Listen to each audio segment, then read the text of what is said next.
Shalom Bapak Ibu Saudara yang dikasihi Tuhan. Selamat datang kembali di ibadah Rabu pada sore hari ini. Saya undang semuanya untuk bangkit berdiri. Kita akan memulai kebaktian tengah minggu. Kita akan menyanyikan musik berlagu.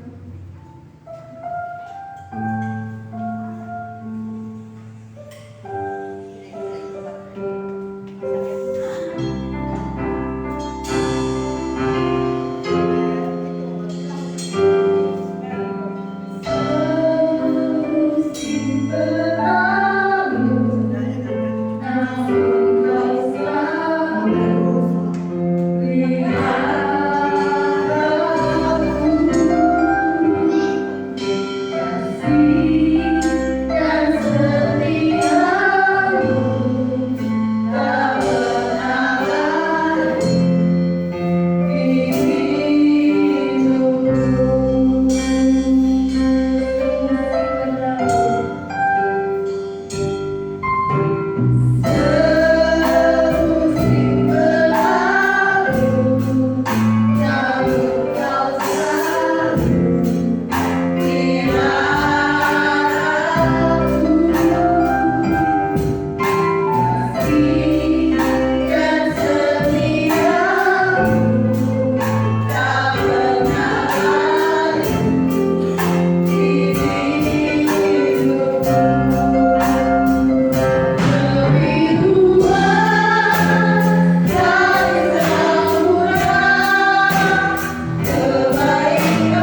berdiri, kita akan nyanyikan Bangkit Serukan Nama Yesus.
duduk ya Bapak, kenalan firman suci malam Bapak hari ini dilembutkan kami Bapak baik ya Bapak. Yesus, terima kasih Bapak, karena terucap syukur kami kami di dalam nama Tuhan Yesus.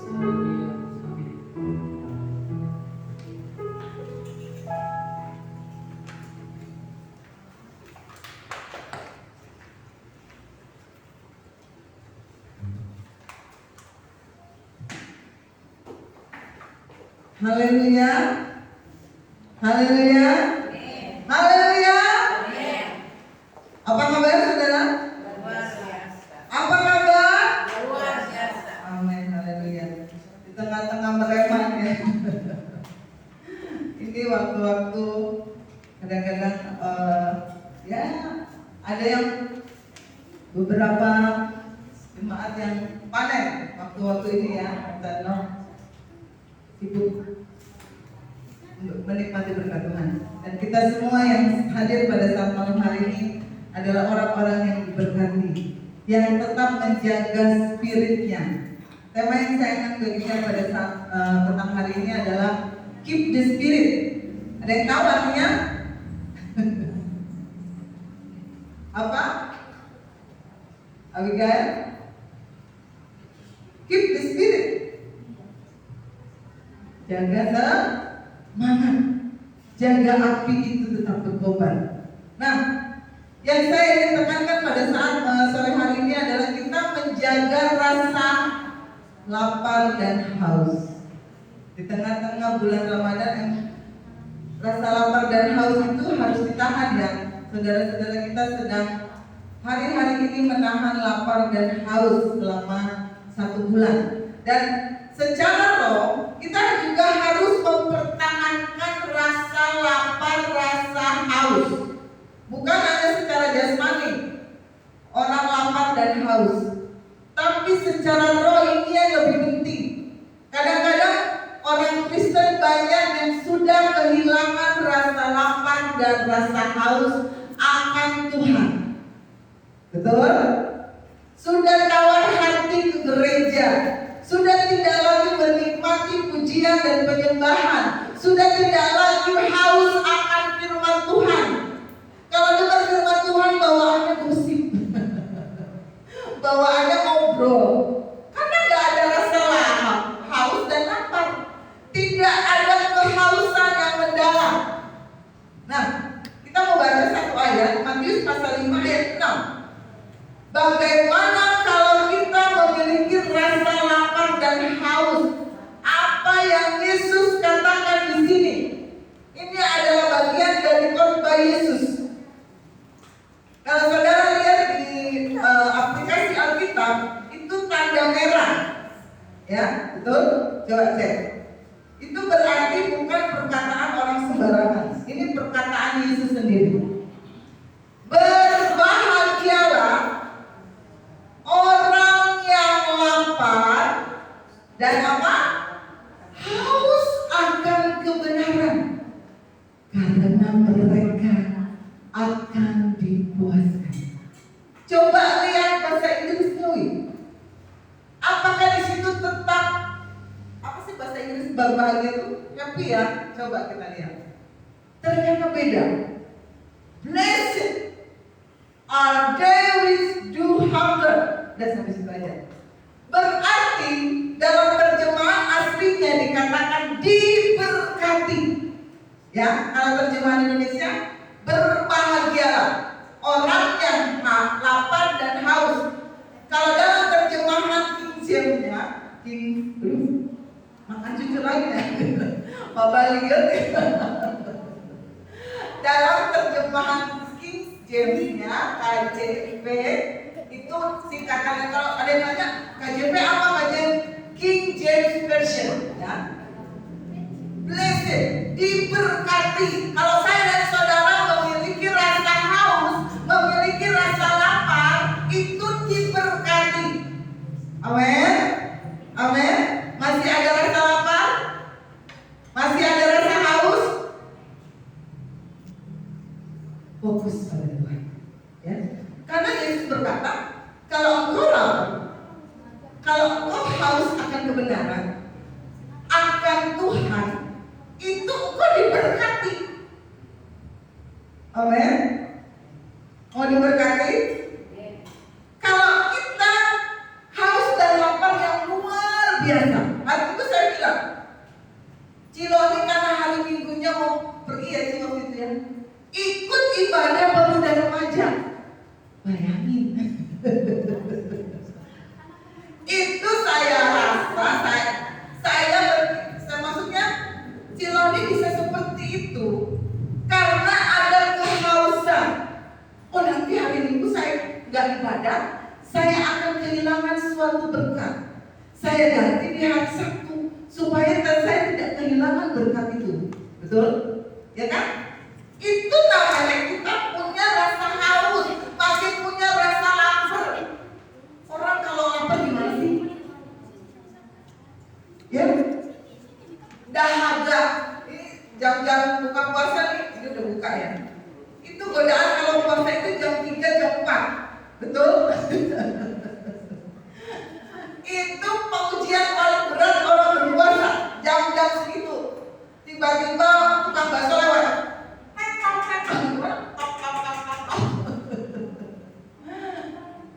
Kalau orang yang nggak tahan godaan, dia akan bilang, orang Kristen memang nggak ada waktu sih ya puasanya. Coba saudara kayak saudara kita, sepupu, mereka tuh disiplin. Ada waktu sahur, imsak, benar nggak? Itu menunjukkan kedisiplinan. Ada waktu buka puasa, itu harus tepat. Itu namanya apa namanya? Kalau jadwal sebulan tuh,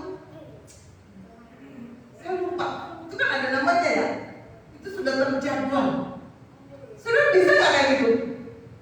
Orang Kristen itu karena nggak terlalu ditekankan dengan tentang waktu.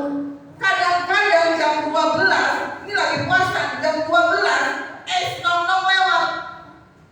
Alasannya rohani, Tuhan maha memberkati.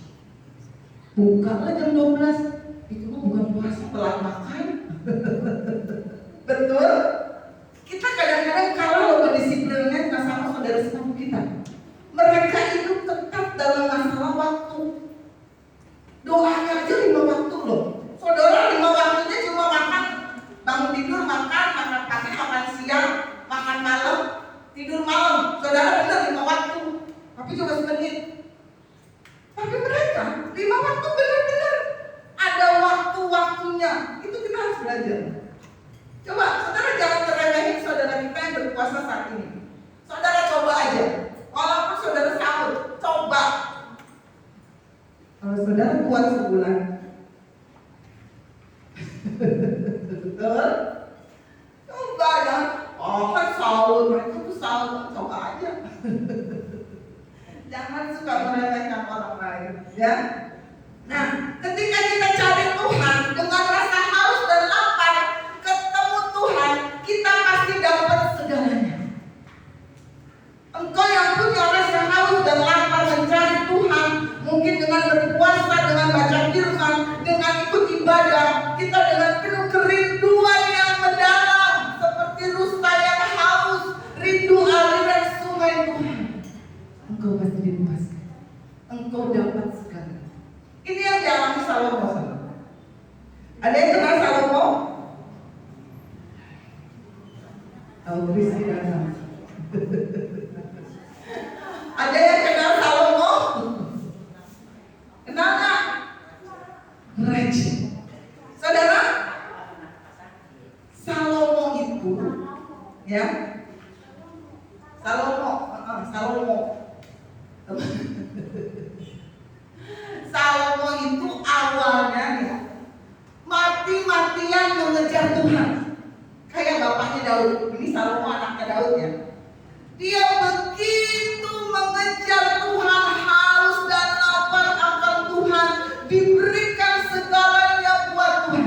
Itu Salomo awalnya. Ya, itu Salomo. Dia cari Tuhan habis-habisan, melakukan segalanya buat Tuhan. Sampai Tuhan bilang begitu. Saking cintanya sama Salomo, kamu mau minta apa? Saudara bayangkan kalau Tuhan bertanya, kamu mau minta apa? Tuhan kan bisa kasih segalanya kan? Ya. Apa yang Salomo minta? Kekayaan, ketenaran. Dia minta hikmat. Coba baca ayat 1 Raja-Raja 3. Kita belajar dari Salomo ya saudara, supaya kita belajar dari kesalahan yang dilakukannya. 1 Raja-Raja 3 ayat 5. Apa yang firman Tuhan katakan? Ini Tuhan bertanya kepada Salomo. Di Gibeon itu Tuhan menampakkan diri kepada Salomo dalam mimpi pada waktu malam. Karena Salomo punya rasa haus dan lapar yang begitu mendalam kepada Tuhan, sampai Allah berfirman di dalam mimpi, mintalah apa yang hendak ku berikan kepadamu. Coba Salomo minta segala, Tuhan kasih. Kalau Tuhan bertanya demikian, itu dia kasih apapun. Kamu bayangkan, sampai Tuhan bertanya kepada Salomo, kamu mau minta apa? Itu berarti apa yang dilakukan Salomo itu benar-benar menyenangkan Tuhan, seperti apa yang dilakukan ayahnya Daud. Ya, kalau Tuhan sampai bertanya, apa orang tua ya, bapak ibu saudara yang sudah jadi orang tua, ketika bertanya sama anak, apa kamu mau minta apa Excel, gitu kan? Pasti Excel nakal atau baik? Baik kan? Ya, betul. Nggak mungkin kalau anak nakal, kamu minta apa? Minta digebuk. Ya, kalau Allah sampai bertanya sama Salomo, berarti Salomo itu pribadi yang benar-benar menyenangkan Tuhan. Nah, Tasya itu saudara, Tasya itu kadang-kadang, maaf ya Kak, sampai pada batuk. Kalau mau ngomongin Tasya itu kita masih tidur baru saudara. Berempat tuh kayak pindang belempap. Itu Tasya itu suka gini, Mami pegangan tangan. Ini pada di sebelah saya itu Excel. Jadi Mami pegangan tangan. Saudara bayangkan kalau tidur begini terus posisinya pegel ya. Tapi dia sampai ngambek loh. Kalau saya nggak kasih tangan saya, bayangkan gitu. Tapi saya berpikir anak saya ini masih tergantung banget sama saya. Ya. Saya dari Tasya kecil, saya selalu siapkan. Itu kesalahan saya, Pak. Jadi sampai gede itu kebablasan orang bilang. Jadi kalau dia mau ke sekolah, saya siapin semua. Dari baju, dasi, topi, sepatu, itu saya siapkan dari dia mulai TK sampai SD. Karena corona dia berhenti. Menyiapin apa saudara? Itu kesalahan saya akui. Saya memang biasa begitu. Mengatur semuanya sebelum waktunya. Kalau saya mau pergi nih saudara, 2 hari sebelumnya itu sudah siap. Sudah siap. Jadi membuat Tasya itu selalu ketergantungan sama saya. Sampai dia mau makan, ya, nih, Aca mau makan, udah lapor polisi sana, mau makan, dia bilang. Tapi saya begitu saudara, dia begitu. Karena dia terlalu ketergantungan mungkin sama saya, itu kesalahan saya. Tapi saya berpikir lagi, masa-masa itu masa-masa yang luar biasa ya. Ciloni udah gak ngerasain. Karena seorang anak kalau dia sudah bisa mandiri, punya dunia sendiri, itu akan ada jarak antara anak dengan orang tua. Dia sudah bisa memutuskan sendiri, gak bertanya lagi, nih, Ma kalau ini gimana ya? Ma saya mau kesini. Tapi Tasya, apapun yang dia lakukan, dia bilang sama saya, saudara. Terkadang memang lebay, sampai saya kesel. Tapi dalam satu titik, kalau engkau begitu sama Tuhan, Tuhan tuh senang banget. Mau apa-apa kita tanya Tuhan. Tuhan, kalau saya mengambil keputusan ini gimana? Tuhan, kalau saya mau begini gimana? Mungkin saya kalau sama Tasya kayaknya lebay gitu ya, suka kesel tuh. Tapi saya balikin lagi. begitu sama Tuhan, Tuhan pasti seneng banget. Betul? Apa yang kita lakukan, kita tanya dulu sama Tuhan. Itu berarti kita ketergantungan sama Tuhan, bersandar penuh sama Tuhan. Apa yang Tuhan mau saya lakukan. Oh iya, saya hari-hari diingatkan seperti itu. Kalau Excel beda, kalau Aca dia ketergantungan, tapi kalau disuruh, Cak, kamu Cak, itu entarnya sampai setengah jam, sampai sendal melayang baru campur. Tapi beda sama Excel. Apa karena dia masih kecil ya? Excel tuh nurut banget sama saya. Kalau saya sudah marah ya, kesel gitu. Dia bilang gini, Mami senyum deh. Suruh bayangin saya lagi emosi disuruh senyum gitu loh. Mami senyum deh. Oh, udah habis panas suruh senyum. Terpaksa senyum, gak jadi marahnya. Itu Excel. Kalau aja nggak sampai ke situ. Itu ya. Nah, ini Salomo.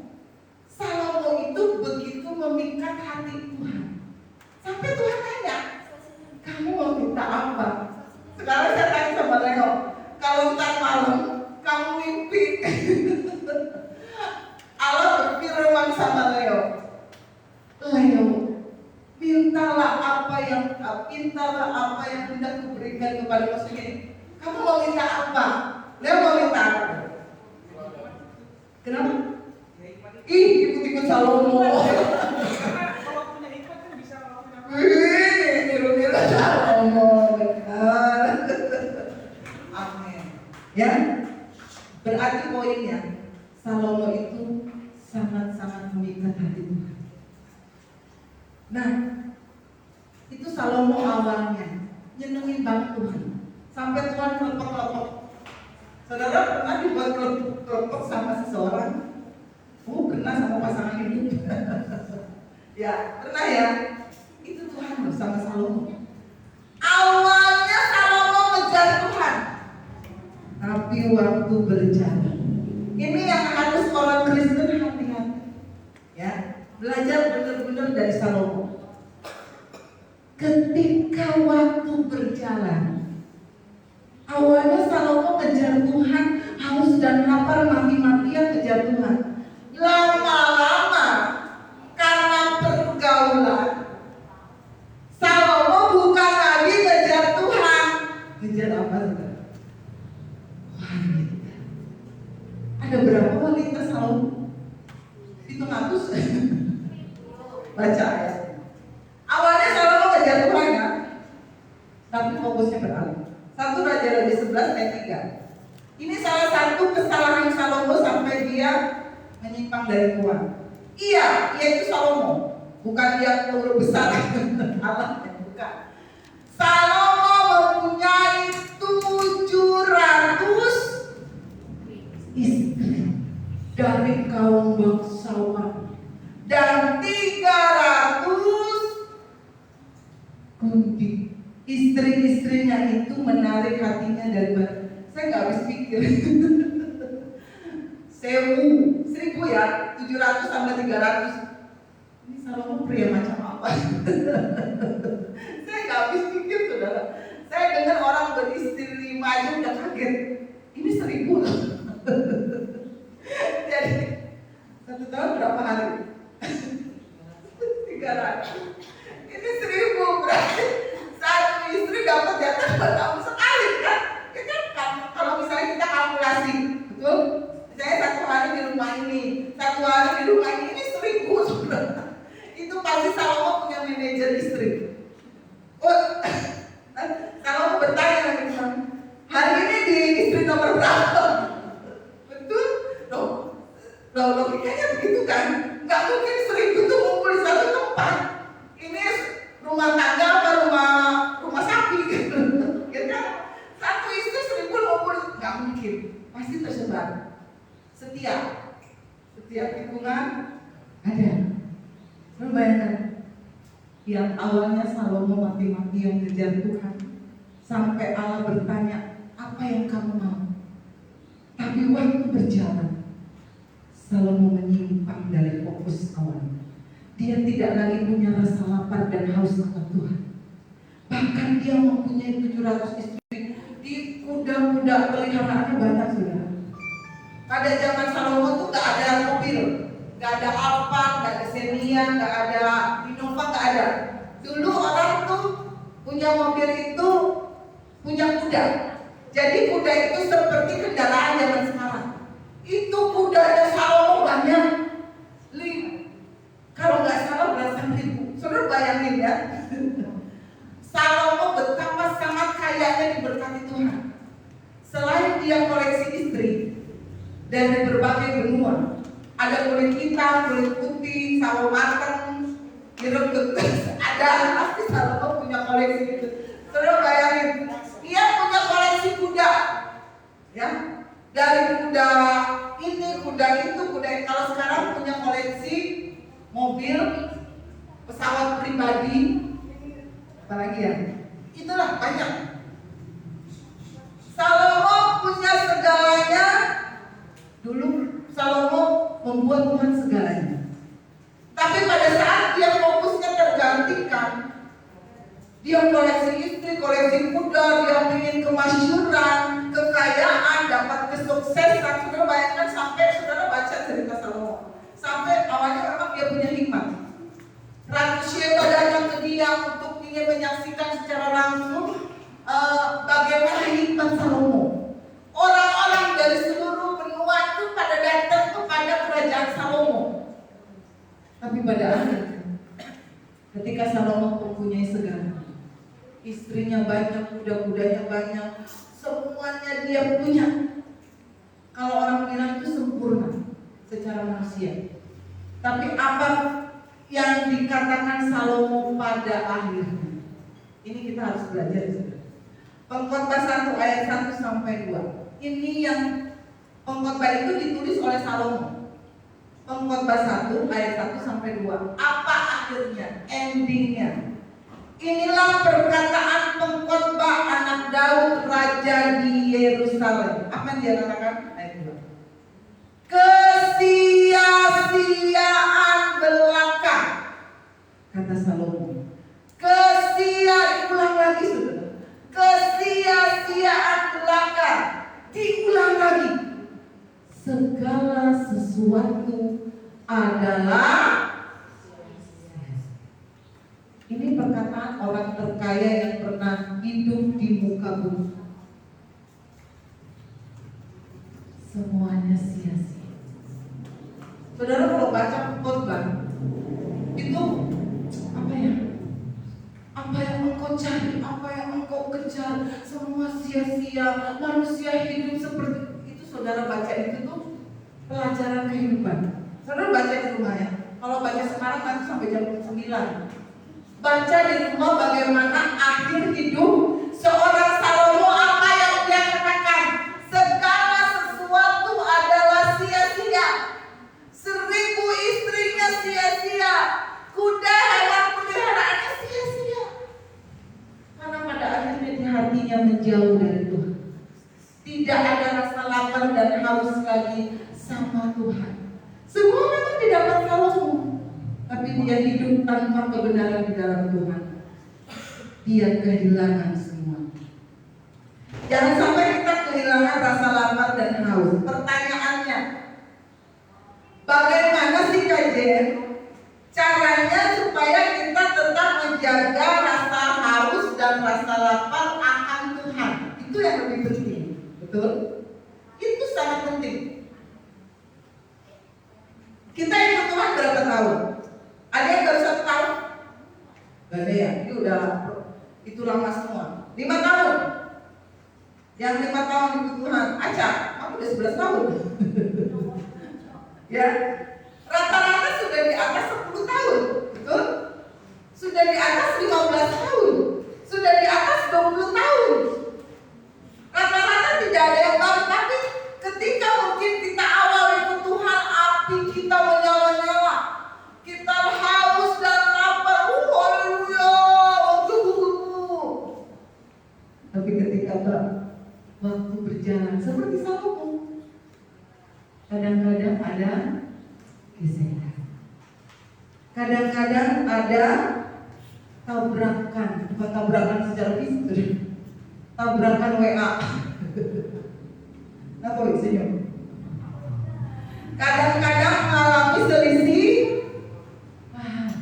Ketika waktu berjalan, kadang-kadang mungkin kita dilupakan, kita tidak dimengerti, kita disalahpahami. Kalau enggak hati-hati, bahaya. Betul?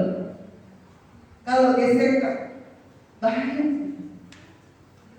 Lama-lama, Kak Jen, karena kita sudah tidak sepaham lagi, saya mundur dari gereja itu. Betul?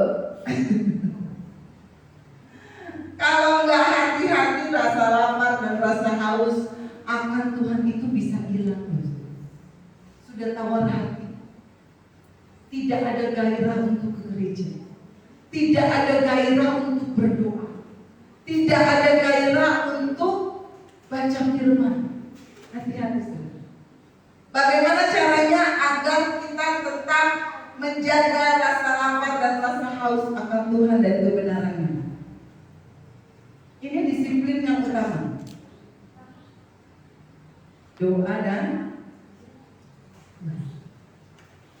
mumpung sepupu kita sedang berpuasa, saya mau ajarkan ini kepada saudara. Ya.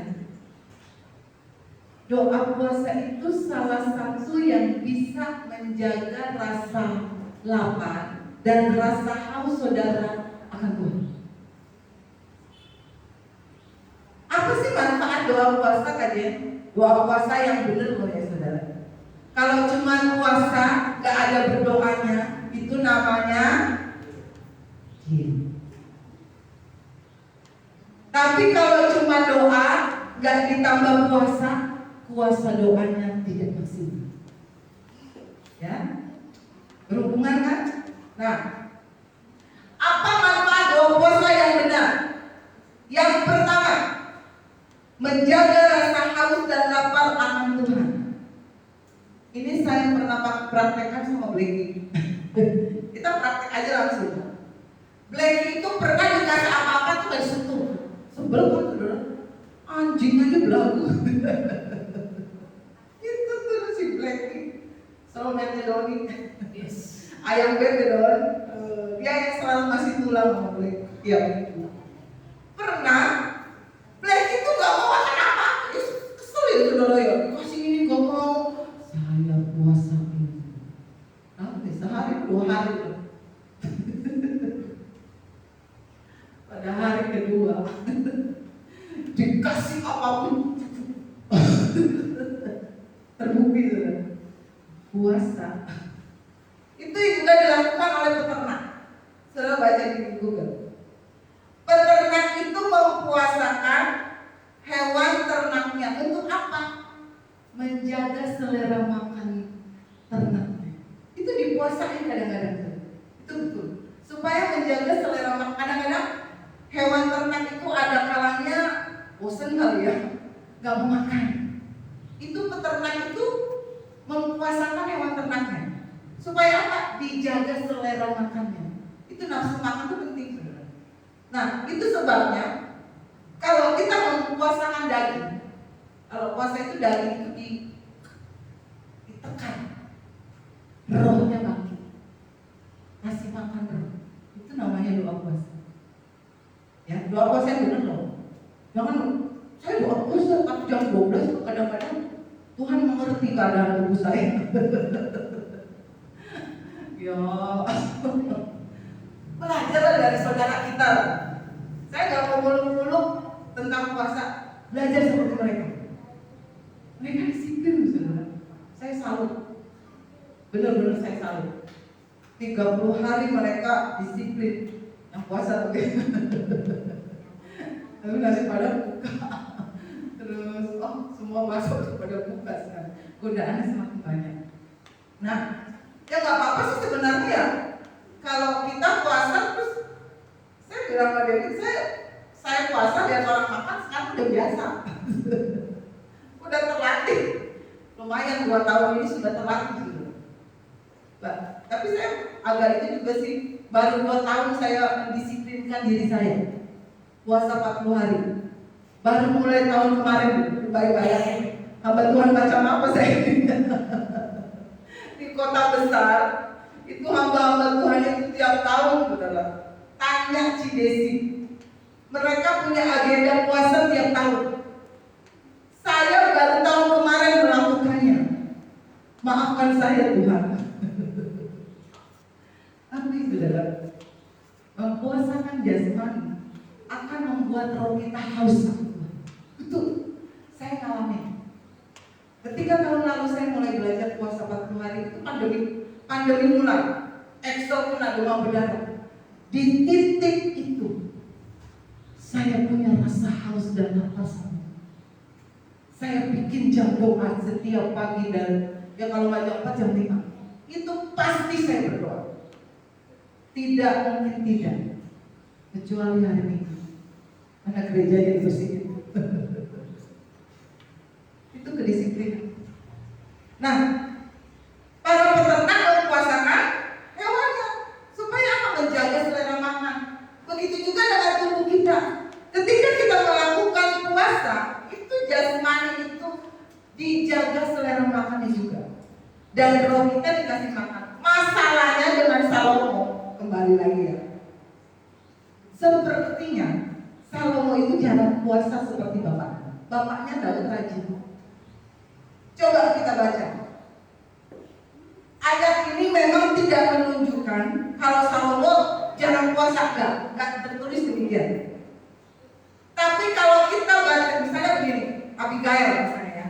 Abigail tiap minggu 3 kali shopping. Ya kan? Misalnya kita baca cerita tentang Abigail. Abigail tiap seminggu 3 kali shopping. Sebulan punya jatah untuk shopping misalnya 5 miliar. Kita bisa ambil kesimpulan apa tentang Abigail? Abigail doyan shopping. Kita mau mengambil kesimpulan tentang Salomo. Ayatnya 1 Raja-Raja 4. Memang tidak tertulis Salomo itu jarang puasa. 1 Raja-Raja 4 ayat 22 sampai 23. Ya. Adapun baca. Persediaan makanan yang diperlukan Salomo untuk sehari ialah 30 kor tepung yang terbaik dan 60 kor tepung biasa. Ini ada terjemahan bahasa Indonesia sehari-hari kan? Tidak ada ya. Saudara pusing baca ininya? Saya bacakan ya. Dalam bahasa sehari-harinya saya tulis di sini. 5.000 tepung halus. Coba ayat 23. 10.000 lembu gemukan. Saudara bayangin, 10 ekor lembu gemukan, 20. Ini menu sehari Salomo di istananya. 10 ekor lembu gemukan, 20 lembu gembalaan, 100 ekor domba, belum lagi. Ini belum terhitung tuh, maksudnya gak bisa dihitung. Rusa hijau, rusa dandi, dan gangsa piaraan. Saudara bayangin itu menu sehari Raja Salomo dan seluruh pegawai istana. Saudara bayangin coba. Ini Salomo lembunya macam apa? Saudara lihat menunya dalam sana. Coba bayangin lagi ayat 22. Adapun persediaan, saya gak bohong ya. Adapun persediaan makanan yang diperlukan Salomo untuk sehari, bukan 30 hari, bukan 100 hari. Saudara baca aja pusing kan? Apalagi yang motong itunya, lembu-lembunya, yang masaknya, ya Torisa masak segitu aja lah 3 jam. Apalagi ini masak begitu banyak. Kalau kurban itu biasanya cuma 1 ya. Gak ada angin sih ya. Biasanya 1 aja udah buat 1 RT, 1 RW ya. 1 sapi misalnya ya. Itu cukup kan? Ini saudara ada 10 apa tadi dikatakan 10 sapi kandang, 20 sampai kita bacanya bingung. Itu menu sehari. Apa kesimpulan saudara tentang Salomo? kalau baca ayat ini. Tadi saya udah ilustrasikan Abigail. Kesimpulannya apa? Bagus ya. Tapi ini bukan Salomo sendiri. Kita akan ambil kesimpulan. Makanan Salomo enak-enak tentunya dong. Ini kan bukan sayur-sayuran kan? Itu daging banget. Salomo suka pesta. Betul? Ya nggak mungkin lah Salomo makan segini sendirian. Gila apa? Berarti Salomo yang pertama doyan makan, suka pesta. Wah, luar biasa. Kesimpulannya, di zaman Salomo suka diadakan pesta-pesta besar. Menu sehari loh saudara ini. Bayangin, ini open house apa open gala ini? Itu menu sehari loh saudara. Setiap orang punya penekanan kan dalam sendiri. Kalau Om Denny sama Doni ngobrol tentang komputer, seru karena nyambung. Nah ini penekanannya, kalau Alkitab sampai mencatat satu menu satu hari Salomo, Raja Salomo, berarti luar biasa Salomo doyan pesta. Betul? Setahu saya tidak ada raja lain yang ditulis menu makanannya di Alkitab selain Raja Salomo. Cari. Jangan cuma melihat diri saya, cari ya nanti ya di rumah ya. Cari menu makanan Raja siapa, Raja Daud, cari. Menu makanan Raja itu tidak ada. Hanya Salomo yang dicatat oleh Alkitab. Luar biasa. Tapi kalau saya bilang, saya sebut Daud. Apa yang saudara bayangkan tentang Daud? Orang kecil, sembarang. Ya, alain Goliat. Selain itu, yang terkenal dari Daud itu apa? Raja kedua Israel. Selain itu,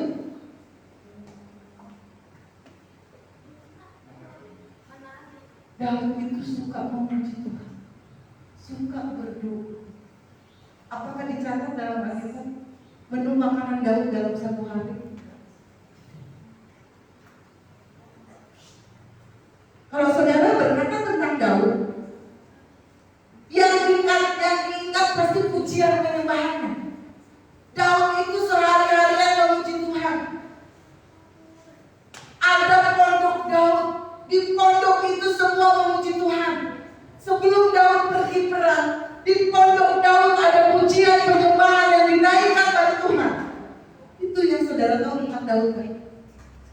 Dan Daud itu rajin puasa. Baca ayatnya, Mazmur 69 ayat 10. Saya mau memacu saudara untuk memiliki rasa haus dan lapar. Salah satunya dengan puasa. Mazmur 69 ayat 10. Aku, ini Daud, meremukkan diriku dengan makan-makan, pesta pora, jalan-jalan.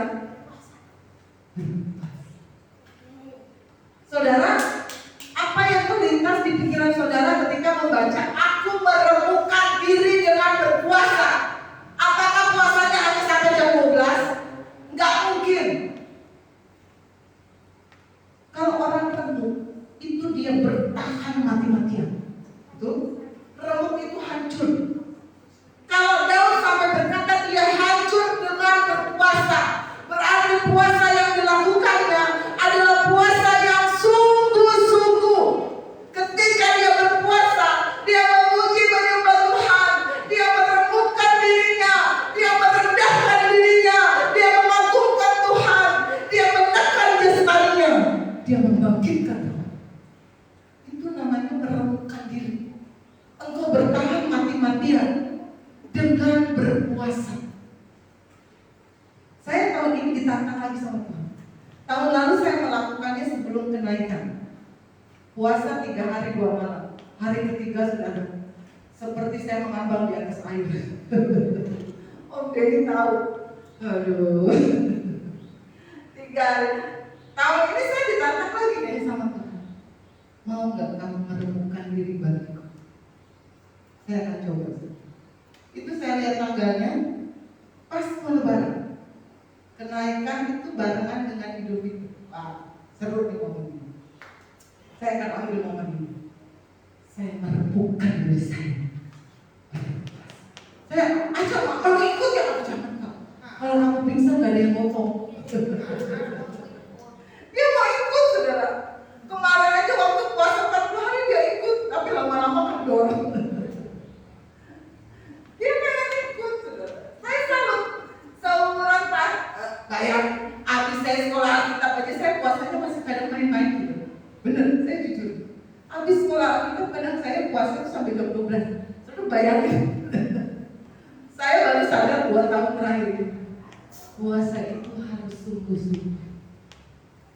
Kalau nggak niat, nggak jadi. Ya Dewi ya. Dewi itu niat untuk masuk IPB. Dia niat 1 minggu puasa. Nggak 7 hari 7 malam ya. Tapi teman saya di SAC ada yang 7 hari 7 malam. Itu hari ke-7 sudah. Dia kayak ucap, kayak nggak ada aliran darah gitu. Tapi dia bisa. Orang biasa. Apa yang saudara torehkan dalam kehidupan rohani saudara? Jangan hanya jasmani saja saudara ditorehkan, tapi untuk masalah rohani di Afrika saudara.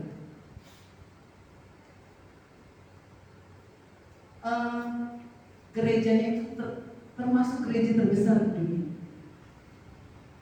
Kawasan gerejanya, kawasannya itu seluas, pokoknya kalau kawasan gerejanya ditempuh dari ujung sana ke ujung sini 2 jam. Berarti dari Jogja Solo kalau tidak salah. Kayak itu kawasan gereja loh saudara. Ada ruang gereja, ada ruang doa, ada WC, kamar mandinya aja gede banget. Apalagi gereja. Saudara tahu apa yang sering dilakukan hamba Tuhan? Coba. Setahun 3 kali. Bukan setahun 3 kali. Hamba Tuhan ini gembalanya meremukkan diri dalam puasa 40 hari. 40. Secara medis mungkin berbahaya, tapi dia lakukan. Gerejanya besar. Wakil Presiden Afrika itu apa sih negaranya? Itu jadi asyar di gerejanya. Sudah bayangkan betapa diberkatinya gereja Palestina. Tapi harga yang harus dibayar memang luar biasa. Kalau saudara mau menorehkan goresan rohani, harus bayar harga. Meremukkan, menekan kedagingan. Itu yang sudah tidak lagi dilakukan sama. Kalau Daud, dia meremukkan diri. Kalau Salomo, dia bebaskan dagingnya. Mana buktinya jadi? Khotbah 2 ayat 10. Sebaliknya dari Daud, ini yang dilakukan Salomo. Awalnya Salomo bagus, tapi dalam Khotbah 2 di situ dikatakan, aku tidak merintangi mataku dari apapun. Saudara, apa yang tersirat di ayat ini? Pantesan aja dia punya 1000 istri. Betul? Betul? Aku tidak merintangi mataku dari apapun. Dia pengen ini, ambil. Pengen ini, ambil. Begitu kan? Ya kan? Pengennya cewek Asia, ambil. Pengen cewek benua Amerika, ambil. Dia tidak merintangi mataku dengan apapun, dan aku tidak menahan hatiku dari sukacita apapun, sebab hatiku bersukacita karena segala jeripayaku. Itulah buat cerita. Jadi tidak ada lagi pengendalian diri dalam kehidupan Salomo. Apapun yang dia pengen harus dia.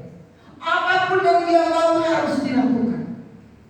Makanya nggak heran istrinya 1000. Kalau dia tidak punya pengendalian diri kok, tidak merintangi, dia bebaskan matanya mungkin Jadi apa? Mata buaya apa sih? Mata keranjang, mata buaya. Mata keranjang. Ya bener lah ya. Istrinya 1000 orang di mata keranjang, dia tidak punya pengendalian diri terhadap matanya. Dia pergi ke negara ini, lihat cewek ambil. Dan negara ini lihat ini cewek ambil, lihat ambil. Lihat orang ambil. Itulah Salomo, saudara, di akhir hidupnya. Dia tidak punya pengendalian diri. Nah, doa puasa yang kedua. Tadi kan yang pertama, kalau doa puasa itu menjaga rasa haus dan lapar akan Tuhan. Fungsi doa puasa yang kedua, membantu mengendalikan diri dan membatasi daging supaya roh bisa berkembang. Kalau perkembangan jasmani ada batasnya, betul? Sampai usia 20 sampai 25 tahun saudara sudah berhenti untuk bertumbuh. Ya, kalau 25 tahun ke atas saudara masih bertumbuh, saudara bisa kayak Goliat sampai plafon. Tapi pertumbuhan jasmani terbatas. Tapi pertumbuhan roh tidak terbatas. Makanya saudara harus terus melatih roh ini supaya berkembang. Tapi Salomo sudah tidak terkendali kehidupannya, karena dia lebih memuaskan keinginan daging. Matanya dibebaskan untuk lihat. Apa saja yang dia inginkan, dia ambil, dia beli. Misalnya pengen kuda ini dia beli, pengen ini dia beli. Dia tidak membatasi keinginan daging. Kalau saudara puasa itu membatasi. Doa puasa itu begini saudara, kayak spon. Ibu tahu ya, cuci piring, spon. Kalau saudara doa puasa yang benar, itu daya serapnya itu seperti spon yang kering, nyerap kayak gitu. Kalau saudara doa puasa yang benar, itu membangkitkan daya serap, daya rasa haus dan lapar akan Tuhan. Yang apa sih? Kalau tanah kering terus disiram air itu langsung kayak kering lagi kan? Nah kayak gitu saudara. Ya, kalau saudara belajar doa, belajar puasa seperti itu, saudara punya daya serap akan kebenaran firman Tuhan itu yang benar-benar menyelam. Seperti iklan baru. Daya serap tinggi. Seperti itu. Daya serap tinggi akan firman Tuhan, akan kebenaran Tuhan. Tapi memang harus ada hati yang harus baik. Tidak mudah. Saya akui godaannya banyak. Apalagi kalau udah semeriwing, bau masakan, aduh luar biasa.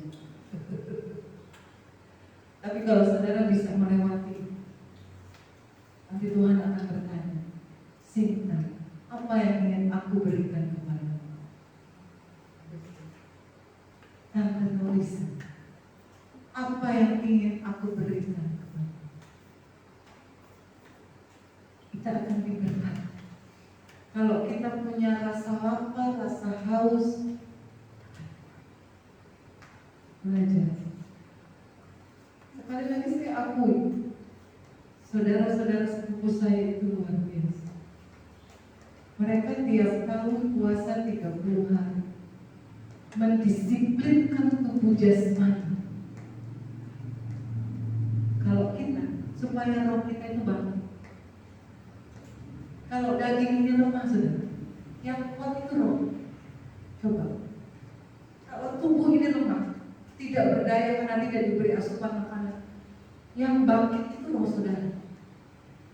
Dan yang menguasai hidup kita adalah roh. Amin. Mau belajar puasa? Gak apa-apa sahur juga kalau saudara nggak sanggup tanpa makan dulu, nggak apa-apa. Belajar dari hal-hal yang saya juga dulu puasanya akurat dulu. Kadang sampai jam 12, sampai jam 1, Tuhan mau mengerti keadaan saya. Itu alasannya. Tuhan tahu kok. Kami belajar menuju kesempurnaan. Ya, amin. Rasa ada pemain musik. Kita mau isi roh kita dengan pujian.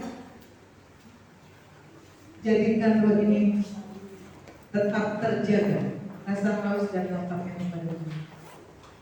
Karena dengan itu kita akan diberkati. Teman-teman katakan, berbahagialah orang yang memiliki rasa lapar dan haus. Pertahankan rasa lapar dan haus. Kalau ada ibadah datang, kalau puyeng-puyeng sedikit, datang paksa. Itu namanya merembukan diri untuk mencari Tuhan dengan kerinduan. Saya mau kita sama yang berdiri nyanyikan pujian dengan kerinduan, dengan rasa haus dan lapar. Bangkitkan rasa selera roh kita untuk mencari Tuhan, mendekat kepada Tuhan, mencari Tuhan dan kebenarannya. Maka kita akan dipuaskan, kita akan berbahagia, kita akan diberkati. Nyanyikan dengan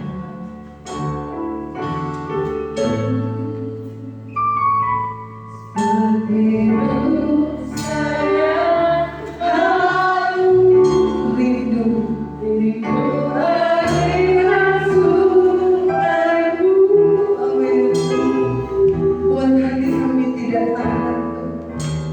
Hati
malam hari ini Tuhan, kami ingatkan Tuhan, bukan hanya jasmani kami yang harus sehat, tapi jiwa dan roh kami juga harus sehat.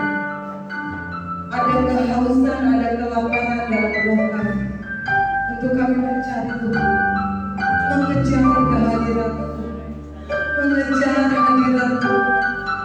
Ada kerinduan yang mendalam, seperti rusa yang haus akan Tuhan. Kami biarlah selalu dapat menjaga dahaga kami akan Engkau, karena hanya Engkau pribadi yang mengerti kehidupan kami. Terima kasih Tuhan Yesus yang baik, untuk kami yang hadir malam hari ini. Semua diberkati Tuhan, semua diberkati Tuhan. Kami akan sehat sesehat-sehatnya.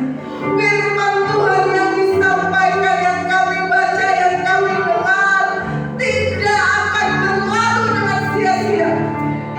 Tanamkan itu dalam hati dan pikiran kami. Kami tidak izinkan iblis mencuri. Kami akan simpan firman itu dengan penuh keyakinan, dengan iman, karena firman adalah jawaban segalanya. Terima kasih untuk semuanya Tuhan malam hari ini. Puaskan kami terus dengan rasa haus dan lapar kami.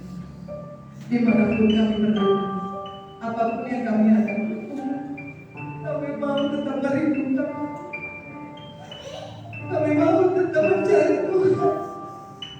Apapun kondisi kami, kami mau roh kami melekat padamu.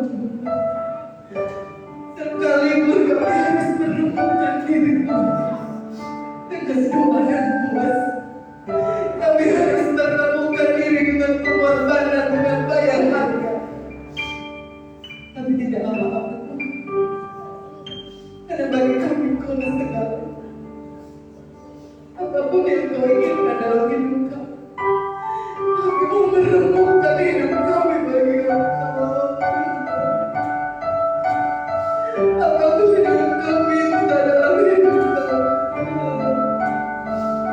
berikan kami kemampuan untuk melakukannya Tuhan. Berikan kami kekuatan, berikan kami hati dan iman yang teguh Tuhan. Dan Engkaulah segalanya. Sekalipun tubuh kami dan batin kami lenyap, tapi rohmu tetap selama-lamanya dalam hidup kami. Terima kasih banyak untuk malam hari ini. Biar ini menjadi momentum yang terbaik bagi kami, untuk kami selalu memiliki rasa haus dan lapar, menjaga semangat kami kepada-Mu.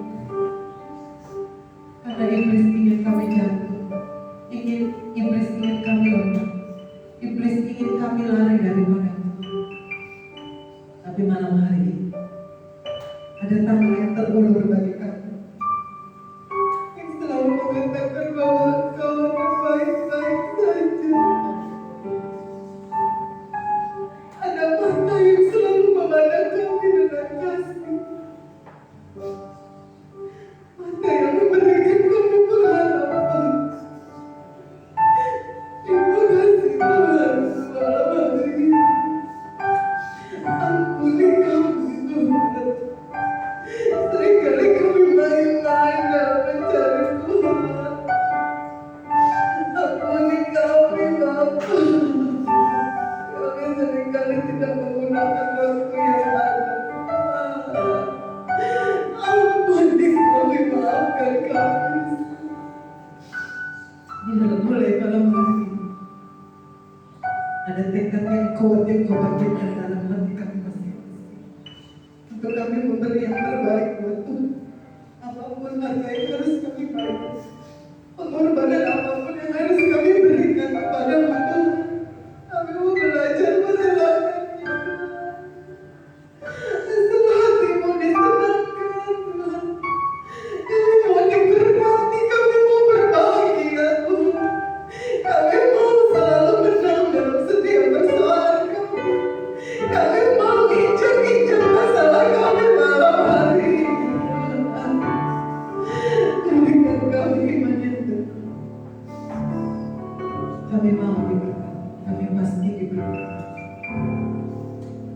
seluruh jemaat Tuhan akan sehat sesehat-sehat. Usaha mereka akan diberkati. Pemberitaan Injil umat-umat Tuhan akan diberkati. Apa yang mereka katakan akan menjadi berkat. Apa yang mereka ucapkan itu selalu menjadi perkataan berkat. Pulanglah saudara dengan damai sejahtera, sukacita, kekuatan, kebenaran Tuhan akan menyertai. Kemanapun Bapak Ibu Saudara pergi dan berada, engkau akan diberkati. Segala sakit penyakit virus kuman apapun akan dibentengi Tuhan dalam hidup. Ada sukacita luar biasa yang selalu mengalir. Ada kekuatan baru setiap hari. Ada semangat baru yang kau berikan bagi kami. Dan mulai malam hari ini kami selalu dibuat. Mulailah dengan damai sejahtera. Segala yang baik dalam persekutuan kasih Allah Bapa yang dikerjakan oleh anak-Nya akan menyertai saya dan saudara mulai malam hari ini, besok akan sampai selamat. Tuhan Yesus memberkati. Haleluya. Tuhan Yesus memberkati.